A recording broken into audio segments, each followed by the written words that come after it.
예, 2부 시작하겠습니다. 네. 오늘 뭐 아까 저기 처음에 말씀드렸습니다만 우리가 동영상을 또 찍고 있어요.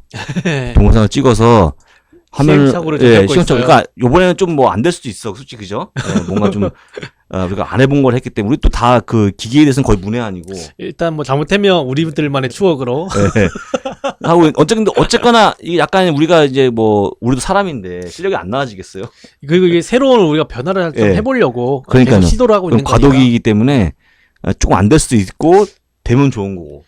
이게 진짜 우리들만의 추억이 될 수 있을 것 같아요. 잘못하면. 어쨌든 우리 음성은 제대로 올라가는 거잖아요, 팟빵에. 그렇죠. 예, 그 음성을 잘 들으시면 될 것 같고요.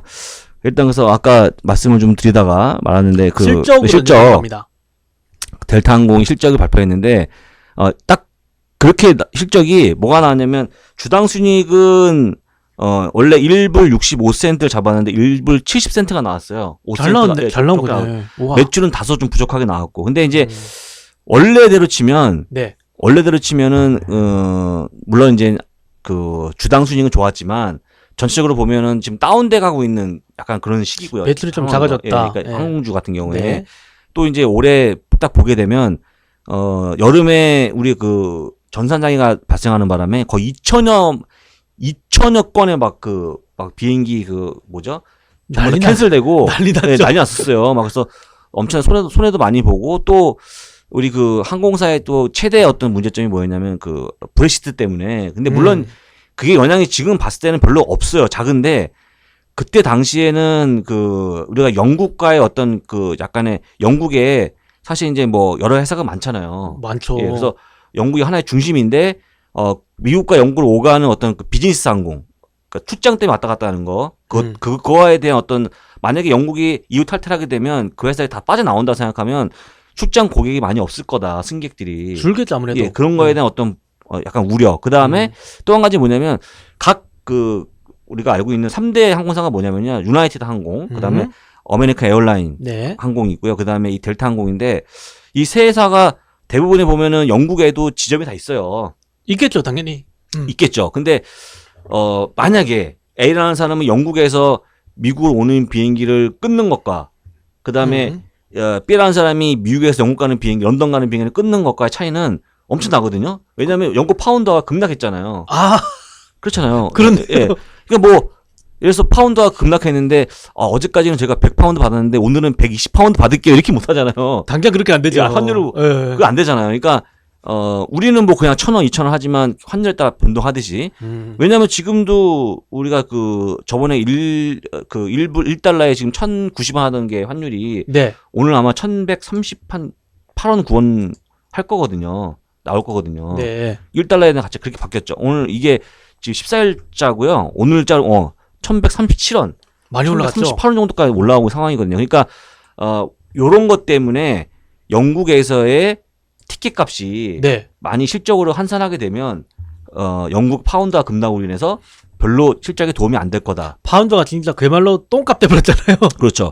그다음에 또 뭐냐면 이제 그거 나와서 내가 자료 조만간 한번 올릴 건데 네. 그렇게 파운드가 급락하게 되면 좋아진 기업들이 있어요. 수혜업, 예, 수혜 뭐, 기업? 업종? 예, 뭐 예를 들어서 거? 그 약간 럭셔리 브랜드 있죠. 럭셔리.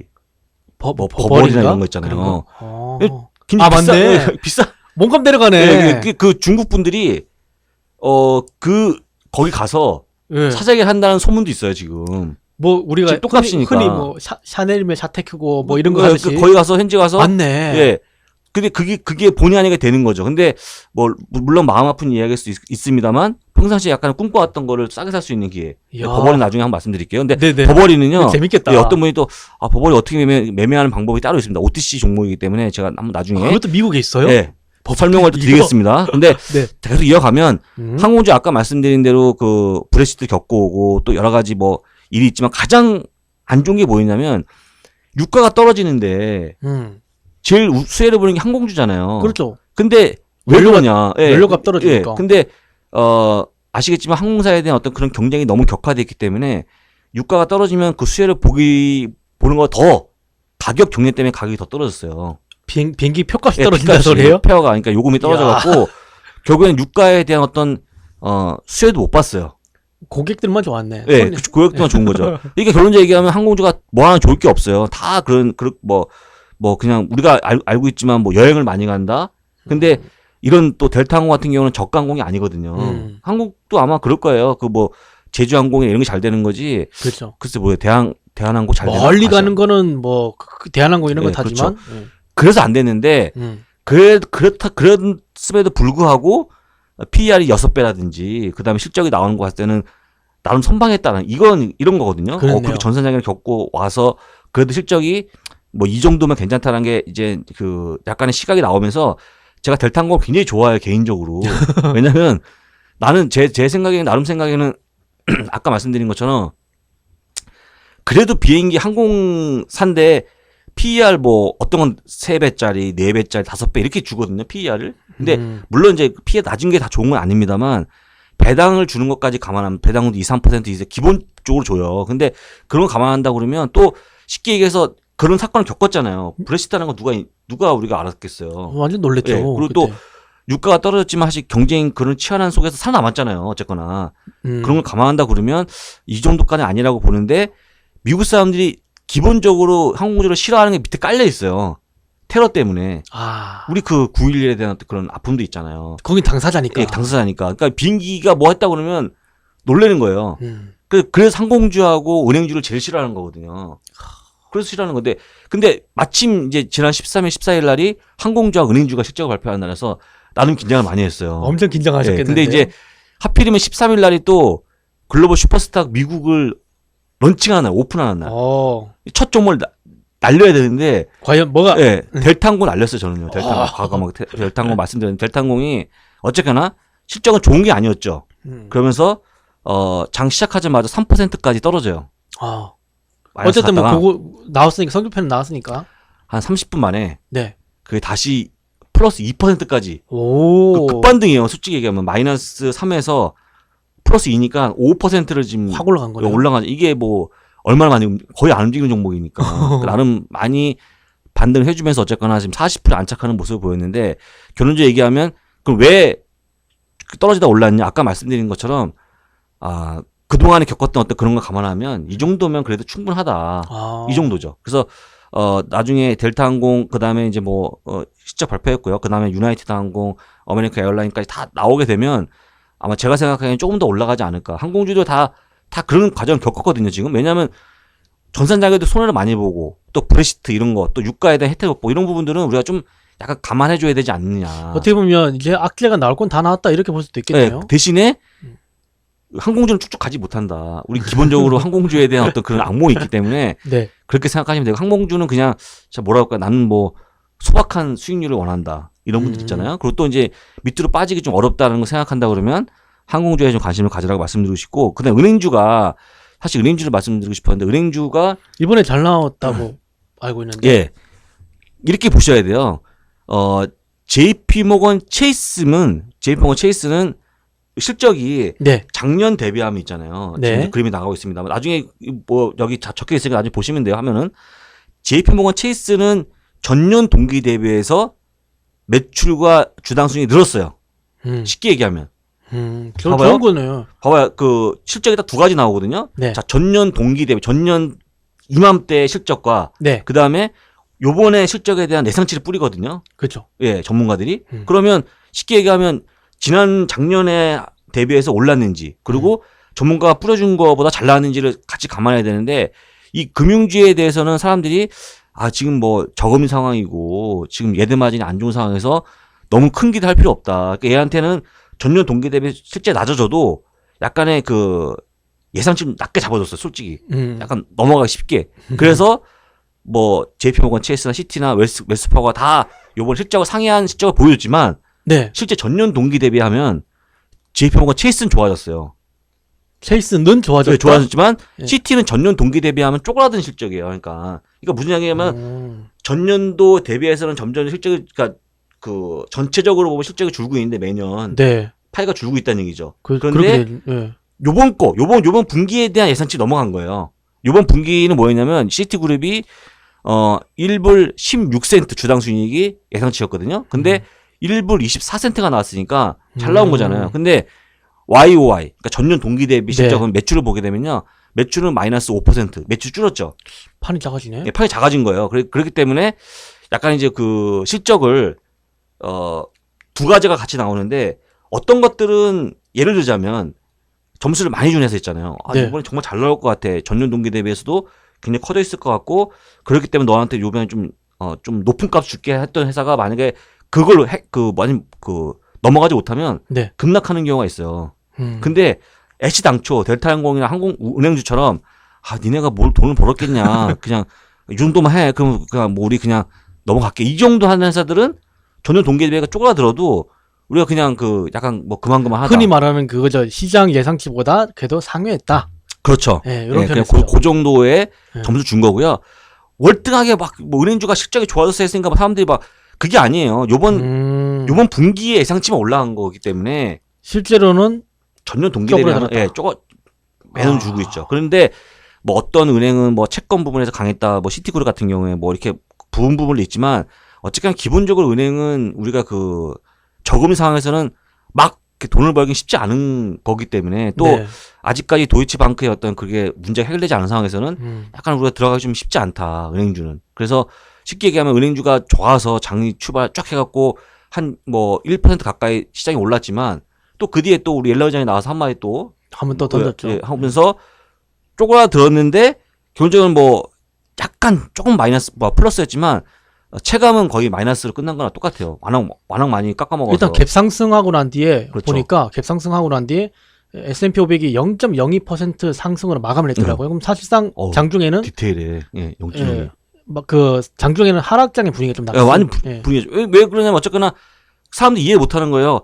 분명히 장 초반에 뭐 금융주가 실적이 아주 좋은 실적 발표해서 간다고 했는데 금융주는 굉장히 뭐 부진하는 업종이라 생각하고 종목이라 생각했는데 왜 시장이 점점 밀리지라 생각하시는데 아까 말씀드린 것처럼 얘네들은 그냥 시장을 얘네들이 확 이끌어갈 정도는 아니고 그냥 그냥 이 정도면 됐다 정도. 그 대신에 악재가 나오면 별로 힘을 못 쓰는 그런 거기 때문에 사실 이제 최근에 달러가 올라가는 모습을 제가 계속 보라고 머니투데이 방송에서 말씀을 드렸습니다만 네. 지금 은근슬쩍 달러가 계속 강해지고 있죠. 계속 올라가요. 예, 지금 12월 달에 이제 거의 하는 걸로 나와 있지만 그 가능성이 거의 한 69.9인가 그래요, 지금. 근데 제가 보기에는 거의 한다고 보고 있지만 자꾸 이제 일각에서 나오는 게 뭐냐면 11월 1일하고 2일도 할 수 있다는 게 나오면서 약간 이제 달러가 강해지고 있는데 달러가 제가 보기에는 1150원까지는 단기적으로 갈 것 같아요.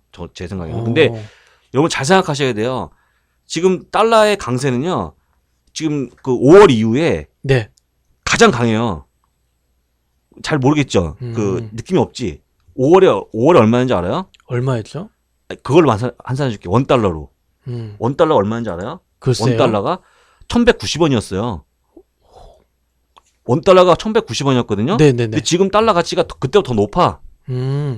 그런데 지금 1137원이잖아요. 네. 그러니까 지금 약간 국내에 어떤 외국인이 들어와서 약간 이제 달러가 좀 풍부해졌다라고 보시면 돼, 한국은. 실제로 오늘 많이 들어왔었어요. 예, 만약에 5월 장으로 되돌아가서 그렇게 환경을 만들어주면 지금 달러 가치 올라온 걸 감안하면 네. 지금 환율은 얼마였냐면 1195원 정도가 돼야 되거든요. 1195원. 우리 한 60원이 더 점프해야 돼요. 그렇죠. 근데 60원만큼 지금 달러가 많이 들어와 있다는 거기 때문에 여기서 그러면 이제 끝내면 안 되잖아요. 중요한 게 뭐냐면 얘네들이 만약 뭐 약간의 마음이 바뀌어서 나가야겠다 한다 그러면 달러 가치가 어떤 좀 약간의 좀 빠르게 올라갈 수도 있고요. 그게 이제 한국으로 보면 좀 이렇게 악재가 될 수 있는 부분이다. 저도 일단 지금 시장을 볼 때 네. 외국인들이 최근에 많이 들어오고 있고 환율 상태가 달러가 굉장히 강세로 가고 있는데 $1 환율로 오게 되면 원화가 더 강세거든요. 돈이 네, 들어온다는 거예요. 네, 그렇죠. 외국 밖에서 우리나라 네. 쪽으로 원화에 차는 수요가 많다는 거다 보니까 그래서 이런 거 봤을 때 가만히 보니까 12월 달 사실상 12월이잖아요. 네. 그럼 미국 입장에서 12월에 갔을 때 한 달 정도 시간이 좀 생기니까 네. 요게 미국 가는 자본도 있겠지만 우리가 CMA 통장 같은 데 넣듯이 한 달 네. 정도 딱 단기적으로 우리나라 유동성이 풍부하니까 넣었다 뺐다 할 수가 있잖아요. 네, 그렇죠. 요런 자금들이 좀 오는구나 네. 이렇게 좀 생각을 하고 있었어요. 네. 그래서 그런 자금들이 오고 있는 것으로 보이고 또 실제로 뭐 이건 사실 뭐 부인할 수 없는 사실인데 달러가 강해지는 건 언제라도 강해질 수 있는 뭐 부분이니까 여러분들이 어쨌거나 이제 지금 좀 아쉽지만 어쨌거나 이제 약간 이제 달러에 좀 투자했으면 어쨌거나 지금 한 3% 정도는 수익이 나지 않았을까 싶은데 그렇죠. 달러 많은 분들이 안 하셨을 것 같아요. 근데 그러니까 좀 말 좀 들으세요 이제. 언제까지 안 하실 거예요, 도대체. 언제까지 달러 얘기하게 할 거야. 이거죠. 예. 계속 말씀을 좀 이어가는데 네. 또 유가에 대해서 많은 질문이 있었어요. 저한테 유가가 어떻게 보냐 했는데 저는 뭐 명확하게 말씀드린다면 전 유가는 일단은 50불 정도가 일단은 좀 약간의 그 단기적으로 보면 좀 고점이라고 보고 있는데 지금 나가는 그림은 뭐 크루드 오일 가격을 보여주는 건데 2013년 98불. 이거는 뭐냐면 연평균이에요, 연평균. 2014년 평균이 98불, 2014년 93불, 2015년에 49불 떨어지면서 올해는 42불 정도의 평균값이 나오고 있는데 98 순간적으로 제가 숫자를 했던 게 하다가 잠깐만 지금 50달러인데 네. 이렇게 된 거예요. 그러니까 이제 지금 2013년에 거의 100불 정도였기 때문에 지금 딱 반토막 난 거죠. 그러니까 지금 굉장히 진짜 텀블했는데 가격 자체가 이게 떨어졌다는 걸 왜 보여주냐면요. 이게 그 CNBC에 나온 내용이에요. 무슨 얘기냐면 자 브렌트유를 갖고 설명을 드립니다만 브렌트유의 현재 그림이거든요. 이게 브렌트유 그림인데 이 까만색이 브렌트유 가격이에요. 가격이고요. 요 파란색이 뭐냐면 뭐죠? 수요가 더 큰 거예요. 빨간색 나온 거는 공급이 더 많은 거고. 공급 과잉, 예. 수요 그러니까, 과잉. 예. 그러니까 이게 보게 되면 거꾸로다. 이 위에 게 파란색이 예, 이게 올라온 게 맞는데. 맞죠, 이게. 네. 이게 공급이 많은 거, 이게 수요가 많은 건데 지금 보게 되면 수요가 많은 때 이렇게 유가가 올라가거든요. 당연하죠. 예, 네. 빨간 올라가는데 수요가 많으면 올라가죠. 최근에 여기서 나온 얘기 뭐냐면 최근에 공급 과잉이 일어나고 있어요. 진짜네. 그러니까 이게 지금 이 브렌트가 떨어지는 모습을 보여주고 있는데 네. 지난번에 잠깐 얘기했지만 우리가 현재 하루에 3,320만 배럴 정도를 뽑아낸다고 하면 그 중에서 줄인다고 한 게 얼마였냐면 70만 배럴을 줄인다고 했거든요. 그러면서 뭐 푸틴도 거기 동의한다 어쩌고 하면서 막 그때 유가가 엄청 뛰었어요. 예, 말로 다 하려고 했지만 어쨌거나 전체적으로 보게 되면 2% 정도 감산하는 거예요. 70만 배럴이. 별로 안 좋지 되네요. 않아요. 근데 이 사이에 얼마 올랐는지 아세요? 유가가? 글쎄요. 44불에서 51불까지 올라가요. 유가가 20% 올랐어요. 그러니까 2% 감산시키고 20% 유가를 올렸거든요. 남는 장사죠. 대단한 장사죠. 예. 근데 지난번에 말씀드린 것처럼 이거 제가 늘 보여드린 그림입니다만 이 노란색이 우리가 원유 생산 쿼터라고 해서 정해놓은 하루의 생산량을 정해놓은 거고요. 그 빨간색 위에가 실제 생산량인데 2016년까지 보게 되면 한 번도 지킨 적이 없다. 쿼터를. 항상 그 이상으로 현재 3천만 배럴이 정해진 양인데 네. 무려 10% 이상을 뽑아내고 있고 그거는 1998년 앞으로 한 20년 전에 돌아가도 한 번도 우리가 약속을 오펙에서 우리 한번 기름을 좀 감산해보자 하고도 지킨 적이 없다. 왜냐면 그 어겨도 뭐 별다른 게 없어요. 이게 제재가. 그러니까 오펙이라는 게 강제성이 없다면서요. 이익단체죠. 예. 그러니까 네. 서로 간에 뭐 제재를 할 수 없는 상황이기 때문에 그냥 뭐 그런가 보다 하고 넘어가는 거예요. 근데 가장 중요한 게 밑에 있는 그림인데 네. 이게 사우디의 현재 산유량이거든요. 원유 생산량이에요. 많이 최근까지. 많이 나온 것 같은데요? 이 앞에 트렌드 보세요. 트렌드만. 앞에 그래프 예, 엄청 뽑아내고 있거든요. 기름을요. 그런데요. 왜 뽑아내는지 생각해 보셔야죠. 사우디는 대표적으로 살림살이를 전부 다 원유를 뽑아서 그걸 팔아서 재정 수지의 80%를 충당하고 있는 나라거든요. 네. 그럼 이 나라가 GDP의 80%를 갖다가 여기서 뽑아내야 되는데 어쨌거나 중요한 건 이 원유값이 꼬꾸라지면서 얘네도 많이 허리띠 졸르고 있는 상황이거든요. 솔직히 지금. 그렇게 될 수밖에 없죠. 그러면서 미국에 있는 주식도 팔고 막 하고 있는데 그럼에도 불구하고 안 돼요. 지금까지는. 그러니까 얘네들이 은근슬쩍 말은 그렇게 하지만 유가가 올라올 때마다 생산량을 늘리고 있는 게 현재 사우디의 모습이거든요. 사우디가 유가에서는 그러니까 산유국에서는 대장인데 큰 형님인데 네. 말하고 다른 행동을 하네. 네. 얘네들이 여러분들 그것만 생각하시면 돼요. 도대체 네가 무슨 말인지 모르겠다. 제가 장우석이가 무슨 얘기하는지 모르겠다 말씀하시면 자 여러분들 그 오펙에서 항상 얘기 나온 게 뭐냐면 사우디 에너지 장관이 나와서 뭐 얘기할 때 보면 뭐 동결하겠다 내지는 뭐 감산하겠다. 그러면 그 뒤에 어떤 회의를 가든 뭐라든 요번에도 10월 30일인가 회의가 있잖아요. 오펙 회의가. 그럼 끝나고 나서 우리가 현재 말씀드린 대로 동결하고 있습니다. 아니면 이렇게 감산하고 있습니다를 한 번 들어본 적 없으실 거예요. 이건 똑같이 이거는 보고가 없어. 나중에 우리가 추적해서 역으로 이걸 갖고 얘네들이 지금 약속을 못 지키고 있구나 이렇게 얘기하는 거지. 우리는 뭐 예전에 이렇게 몇 월 며칠 날 우리가 감산 약속을 했는데 현재 몇 월 며칠 현재 기준으로 보게 되면 지금 양이 이렇게 우리가 약속을 지키고 있다 이런 게 없다고요. 이게 9월 달에도 네. 그러니까 감산을 약속을 하긴 했잖아요. 네. 이게 그러니까 따지고 보니까 소폭이긴 한데 네. 이때도 유가가 올라간 이유가 시장에서 이런 이야기를 하더라고요.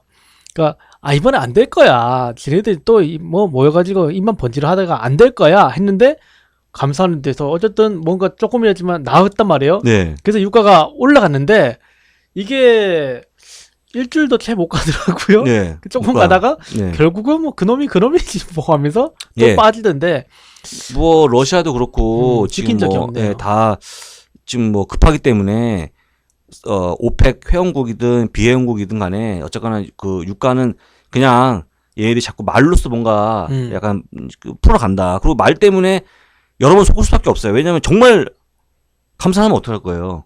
그러니까. 줄이면. 그러니까 이제 여기에 들어온 투기 세력들이 그 방향적으로 움직일 수밖에 없는데 이제 계속하면 안 먹죠. 이렇게 안 먹히죠. 뭐 어제도 오늘도 계속하면 안 먹히고 한 뜨문뜨문 해야 되는데 요즘에 최근에 좀 거짓말을 좀 많이 했다는 거.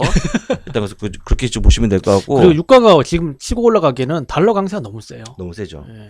금도 어쨌거나 그 금도 영향을 빠져요. 받아서 좀 빠지고 있는 상황이기 때문에 그렇게 보시면 돼요. 그래서 그러면 이제 뭐 대부분 분들이 근데 정말 그 원유 관련 기업에 투자하고 싶은데 살만한 게 뭐 있냐 말씀하시는데 제가 다 찾아봤는데 네. 사실은 이제 원유 관련 기업의 엑슨모빌 굉장히 뭐 훌륭한 기업이 있습니다만 저는 쉐보론이 가장 좋은 것 같아요. 쉐브론. 예, 실적도 좋고 나름 유가의 어떤 그런 어려운 시절을 겪어오면서도 잘 버텼고 실적도 잘 만들어내고 있어요. 그래서 일단 쉐브론이라는 회사를 좀 보시면 될 것 같고 이거는 뭐 투자 의견이 현재 바이 의견이고 목표 주가도 한 뭐 이걸 지금 상승 여력이 한 14% 정도 나오고 있거든요. 그러니까 지금 매수하시게 되면 114불 정도까지는 일단 뭐 목표 주가 나와 있는데 그렇게까지 갈겠습니까만은 어쨌거나 배당도 많이 줘요. 이 배당이 제가 갑자기 생각이 안 나는데 쉐브론 같은 경우는 일단 우리나라에 GS 칼텍스가 있잖아요.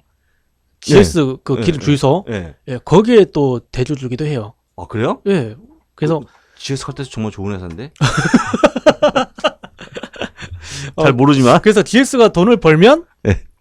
우리나라 유가 아마도 우리나라 정유주들이 또 하면 그쪽도 배당이라든가 수익이 또 창출을 또 네. 나눠 가자니까요. 예. 쉐브론도 수익이 또 들어가게 되죠. 쉐브론은 4.23%의 연간 배당을 하고 있는 와, 많이 준다. 고배당을 많이 하는 배당 많이 주네요.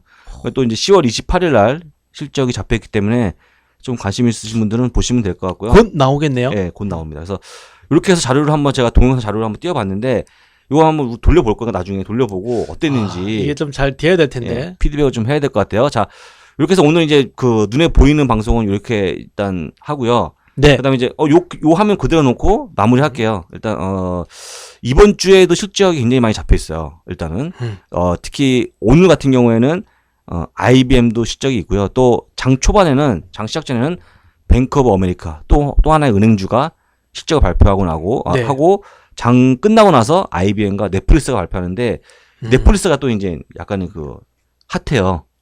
지난번에 얘기했지만 넷플릭스가 글로벌하게 지금 서비스하면서 최근에 비용을 올리는 그런 부분 때문에 약간 가입자가 줄 거라는 어떤 그런 예상치 때문에 지난 분기 실적을 발표할 때는 굉장히 많이 떨어졌거든요. 이번엔 그렇지 않을 수 있다는 게 또 내용이 있어갖고 이번에 좀 재밌게 좀 보셔야 되는데. 얘가 팡 중에 하나죠. 그렇죠. 팡이 페이스북, 아마존, 네, 그다음에 넷플릭스, 구글인데 그 중에 하나였지만 지금은 이제 약간의 좀 인기가 쇠퇴했나? 네, 약간 쇠퇴했죠. 그래서 일단 뭐 그렇게 보시면 될 것 같고요. 나머지는 실적은 제가 저도 진짜 금요일 날 네. 저한테 자꾸 장이 어떨 것 같은지 그래도 틀려도 좋으니까 얘기하라고 해서 제가 이제 고민하다가 일단 플러스 얘기했다가 됐잖아요. 플러스가 어쨌거나 했는데 제 실적이 있는 때는 장의 흐름을 못 맞추겠어 솔직히. 너무 어려워요. 일단 뭐 어떻게 될지 모르겠습니다. 저는 이제 사실상 이게 장이 체계가 썩 좋지는 않거든요. 이번 목요일에 네.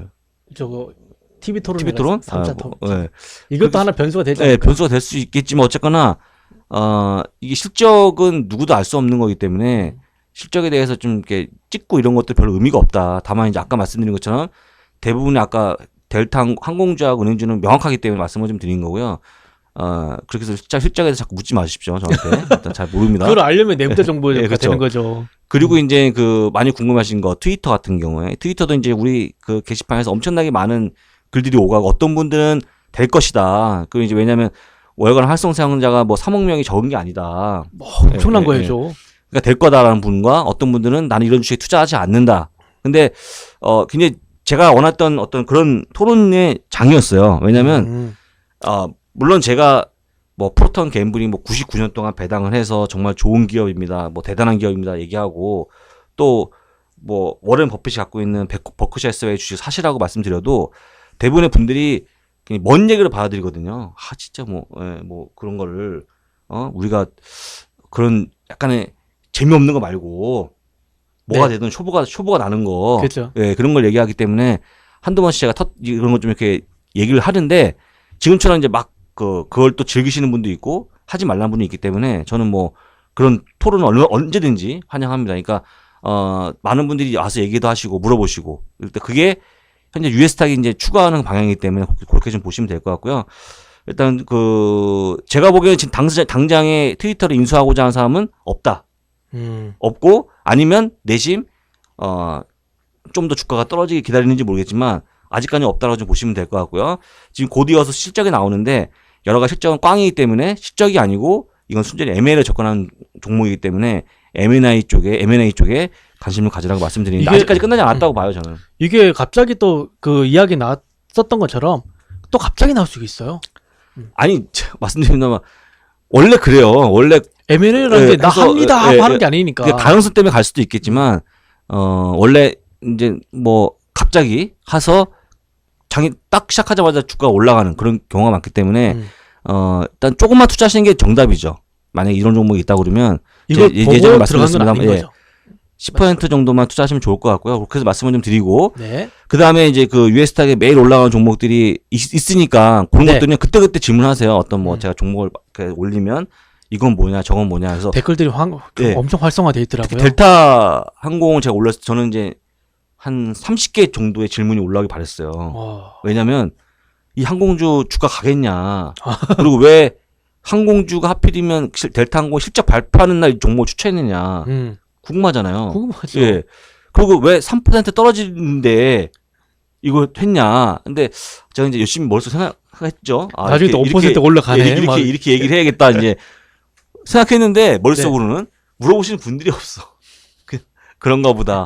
그래서 일단 좀 질문을 많이 하시라고 좀 말씀드리면서 오늘은 어쨌거나 녹음과 동영상을 같이 좀 녹음해 봤습니다. 그래서 나중에 한번 되는지 안 되는지 좀 보고 드릴게요. 장은 어떨 것 같아요? 한국장은? 한국장이 네. 저는 지금 녹화에만 신경이 그래요? 쓰여가지고 한국장은 앞서 말씀드린 것처럼 외국인들이 그러니까 단기적인 약간의 시장 좀 형성하지 않겠는가 네. 이렇게 생각을 할 수가 있겠고요. 지수 같은 경우는 오늘 외국인들이 선물을 사고 그러니까 매수의 포지션에 대해서 따라서 그대로 추정을 하더라고요. 지수가. 네. 그래서 확실히 외국인 중심의 시장이 됐다 우리나라가. 어. 그리고 이 외국인들은 최소한 이제 한 달 정도는 우리나라 시장에 좀 머물지 않겠는가. 그래요? 12월 미국 금리 인상이니까요. 사실상 금리 인상을 보고 있으니까. 네. 그렇죠. 아직까지 뭐 시간이 짧은 시간 동안에 지금 뭐 할 게 없잖아요. 예, 그건 한 달 정도의 시간 동안 이제 우리나라에 와서 좀 놀다 가지 않겠는가. 네. 그러면 저기 지수를 우리 또 하잖아요. 오일 네네. 정보를. 그럼 지수가 요즘에 그래서- 특징이 있어요. 네. 아침에 갭을 안 만들어요. 그러니까 장중에 어떤 변동성이라든가 방향을 딱 줘버리고, 그러니까 딱 장중에 움직임 딱 하고 끝나버려요. 그러니까 연속성이라는 것도 잘 없고, 그야말로 그래서 놀러 왔구나. 좋게 말해서 놀러 왔구나. 이렇게 좀 보고 있어요. 네. 그때그때 대응을 해야 되겠죠. 네. 알겠습니다. 이번 주에는 어떻게든 제가 방송 한 번 더 할 거예요. 왜냐면 이 동영상도 한번 더 테스트 한번 해보고, 그 다음에 이번 주에 실적이 너무 많아갖고. 목요일을 어떠세요? 목요일. 네, 우리가 원래 괜찮아요. 화목인데. 네. 목요일 해야죠. 목요일 좋네. 목요일날 그게 있어요. 목요일, TV 네. 토론회가 네, 있으니까. TV 토론회 있으니까, 네, 저는 네. 트럼프. 네. 해서 네. 말씀을 좀 드리도록 하고, 오늘은 여기서 방송 줄이겠습니다. 감사합니다. 네, 고맙습니다.